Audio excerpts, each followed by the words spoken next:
Banyak riwayat hadis Bapak Ibu yang menerangkan tentang keutamaan sholat berjamaah. Di antaranya sholatul jamaah khairun min sholatil fadhi bisab'i wa ishrina darajah.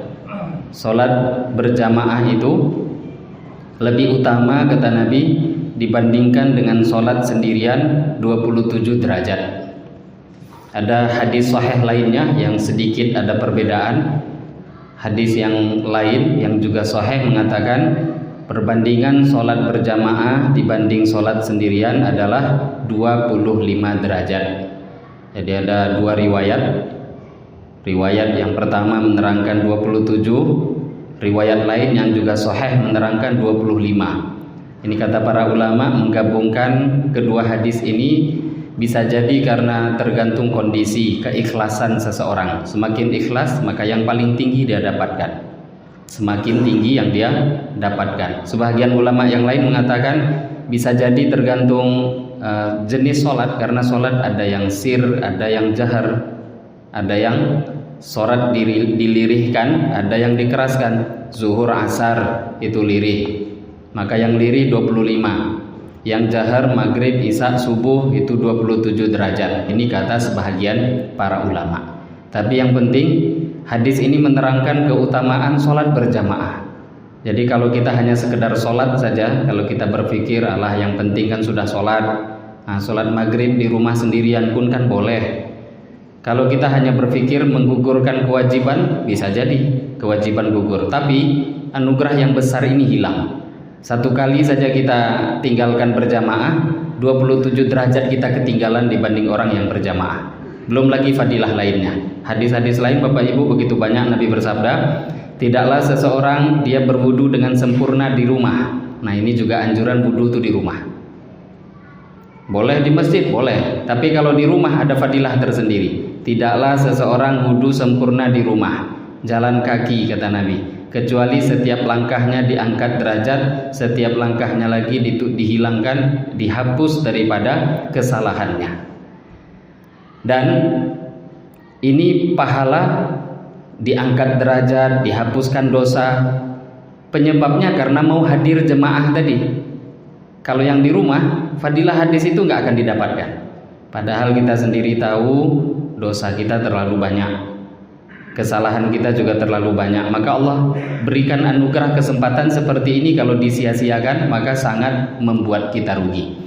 Hadirin Bapak Ibu, zaman dulu dalam satu hadis di Madinah ada satu suku dari kalangan kaum Ansor yang bernama Bani Salamah.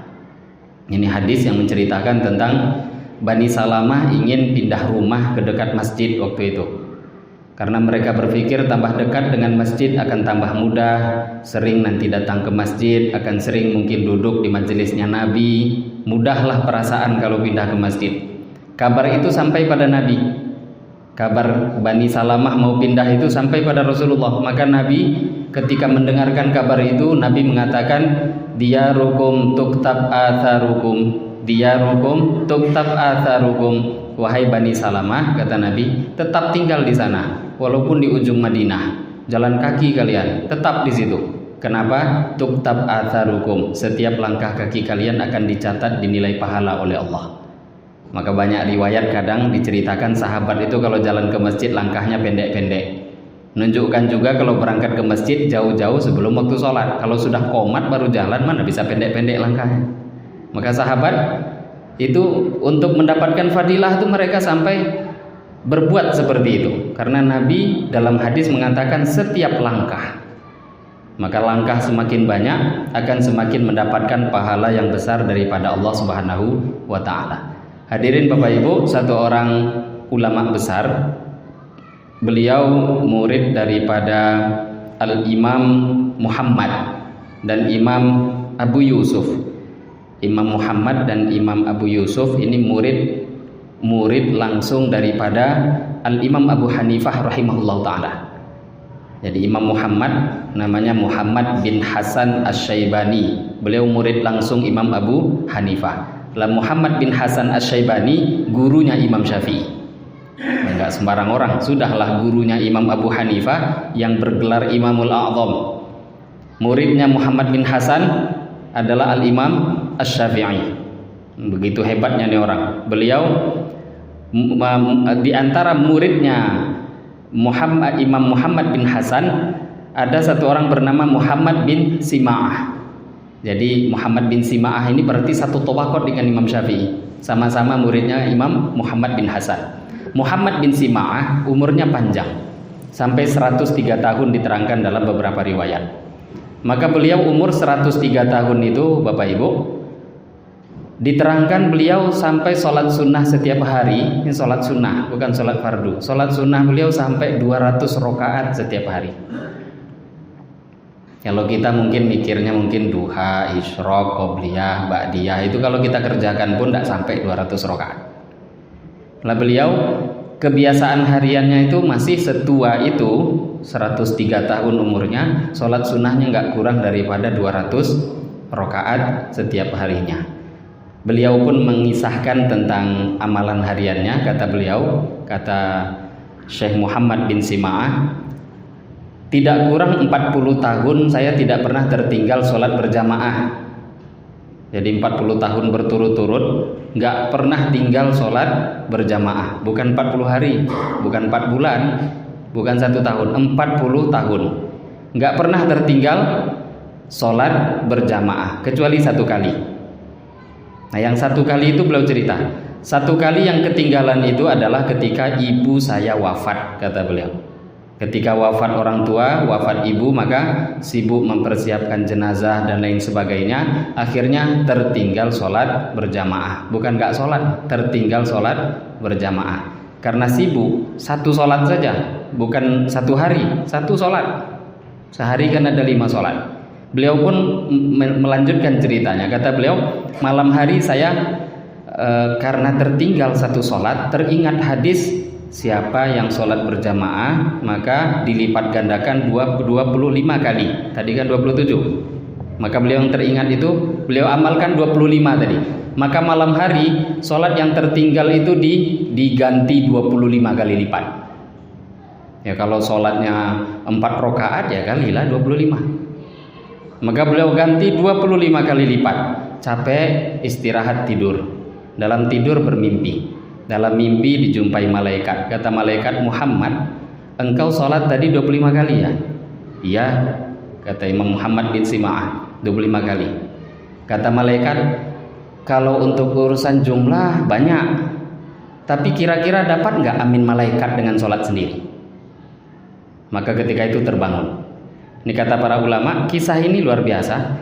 Memang seperti apapun, Maulana Abdul Hayy Al-Laqnawi, ada kitabnya beberapa waktu lalu kita buat daurah di Pekanbaru, menerangkan tentang al-iktsar fil ibadah laisa bibid'ah. Waktu itu Buya Razi yang ngisi di masjid dekat Harapan Raya tuh, Masjid Ustaz Hanafi, lupa saya nama masjidnya apa itu, Al-Firdaus.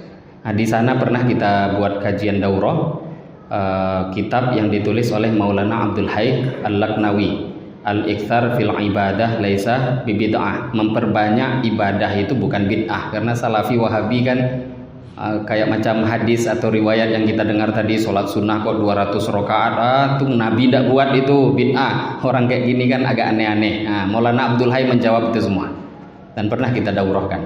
Maulana Abdul Hayy yang menulis kitab itu, beliau mensarah kisah Muhammad bin Sima'ah tadi. Kata beliau, kata Maulana Abdul Hayy Al-Laqnawi, dari kisah Syekh Muhammad bin Sima'ah itu pelajaran yang sangat besar bahwa sholat sendirian seperti apapun tidak akan bisa mengejar pahala sholat berjamaah. Nggak bisa, kata Maulana Abdul Hayy. Tadi kan sudah coba dia 25 kali. Kenapa? Memang ada kekhususan. Jumlahnya mungkin bisa macam tadi 25 kali atau 27 kali dia sholat jumlahnya. Tapi kekhususan yang khusus masjid, khusus jemaah diantaranya aminnya malaikat, itu hanya didapat dengan jemaah. Karena dalam hadis diterangkan, idza qala al-imam ghairil maghdubi alaihim waladdallin faqulu amin.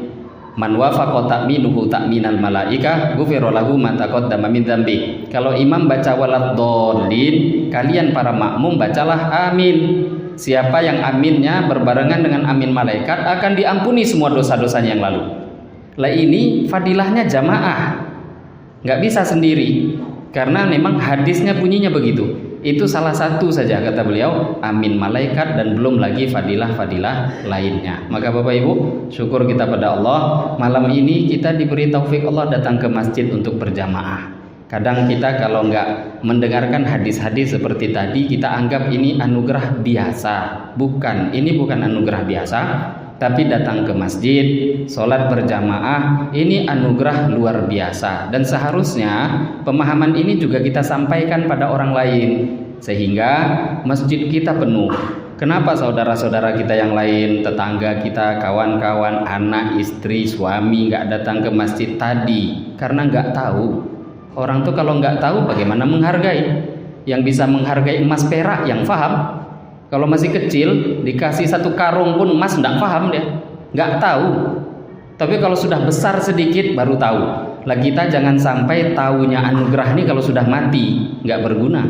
Kalau dikubur kan tahu semua memang. Di akhirat pasti tahu.